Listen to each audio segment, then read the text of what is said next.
Hello guys, അപ്പോൾ ദാ നമ്മൾ ലഡു ഉണ്ടാക്കുന്നതിൻ്റെ റെസിപ്പി ഇടാമെന്ന് വീഡിയോയിൽ പറഞ്ഞിരുന്നു. അപ്പോൾ ദാ 1 കപ്പ് കടലമാവ് എടുത്തിട്ടുണ്ട് കേട്ടോ. അത് നന്നായിട്ട് ഒരു പിഞ്ച് ഓഫ് സോൾട്ട് ചേർത്തിട്ട് കൈകൊണ്ട് അതിൻ്റെ തരിയൊക്കെ കളയുക. ഏറ്റവും നല്ലത് അരിപ്പയിൽ വെച്ചൊന്ന് അരിച്ചെടുക്കുന്നതാണ് കേട്ടോ.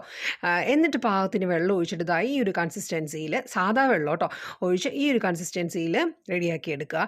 നന്നായിട്ട് എണ്ണ ചൂടാകുമ്പോൾ വെജിറ്റബിൾ ഓയിൽ വേണം എടുക്കാനായിട്ട്, വെളിച്ചെണ്ണ എടുക്കരുത്. എന്നിട്ട് നമ്മളിത് ഇതുപോലെ ഒരു ഓട്ടയുള്ളൊരു കയ്യിലേക്ക് ഈ മാവ് കോരി ഒഴിക്കുക കേട്ടോ. അപ്പോൾ അതാ ഇങ്ങനെ ബൂന്തി റെഡി ആയിട്ടുണ്ട്. അത് നമ്മൾ എണ്ണയിലിട്ടിട്ട് നല്ല ചൂടിൽ വേണം ഇത് ഒഴിക്കാൻ. എന്നിട്ട് ഒന്ന് ചൂട് ചെറുതായിട്ട്, ഒരുപാട് കുറയ്ക്കരുത്, എണ്ണ ഭയങ്കരമായിട്ട് കുടിക്കും. അപ്പം നമ്മളൊരു നല്ല മീഡിയത്തിനേലും കുറച്ചും കൂടിയുള്ളൊരു ഫ്ലെയിമിൽ വേണം വെച്ച് കുക്ക് ചെയ്യാൻ. വീണ്ടും തീ കൂട്ടിയിട്ട് വേണം നമ്മൾ അടുത്തത് ഇടാൻ കേട്ടോ മാവ്.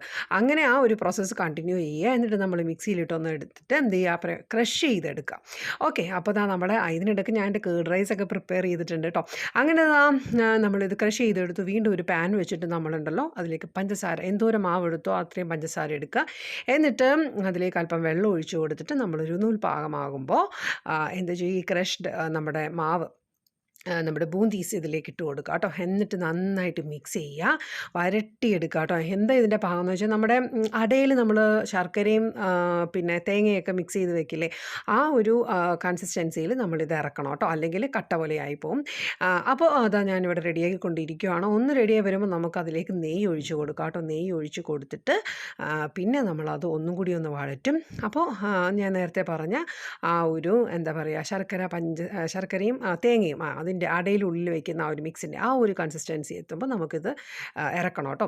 എന്നിട്ട് ചെറിയ ചൂടോട് കൂടിയിട്ട് നമുക്കിത് എന്താ പറയുക, കൈകൊണ്ട് ഉരുട്ടിയെടുക്കാം. അപ്പോൾ ഒരുപാട് ഡ്രൈ ആയി കഴിഞ്ഞിട്ടുണ്ടെങ്കിൽ അത് കട്ട പോലെയായി പോകും കേട്ടോ. അപ്പോൾ അത് ശ്രദ്ധിക്കണേ. അപ്പോൾ അതിനിടയ്ക്ക് ഞാൻ പുഡിങ്ങിന് വേണ്ടിയിട്ടുള്ള സംഭവം റെഡിയാക്കിയിട്ടുണ്ട് കേട്ടോ. അങ്ങനെ ഇതാ നമ്മുടെ ലഡ്ഡൂസ് ഇവിടെ ഞാൻ പ്രിപ്പയർ ചെയ്ത് കണ്ടല്ലോ, എന്ത് ഭംഗിയായിട്ടാണ് കിട്ടിയിരിക്കുന്നത്. വീട്ടിൽ വളരെ സിമ്പിളായിട്ട് നമുക്ക് ലഡു ഉണ്ടാക്കാം. ഒരു കളർ പോലും ചേർത്തിട്ടില്ല കേട്ടോ, ആ കടലമാവിൻ്റെ കളറാണത്.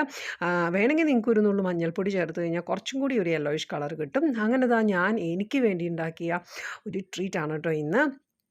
എന്താ പറയുക, സെൽഫ് ട്രീറ്റ്സ് എന്നൊക്കെ പറയാം.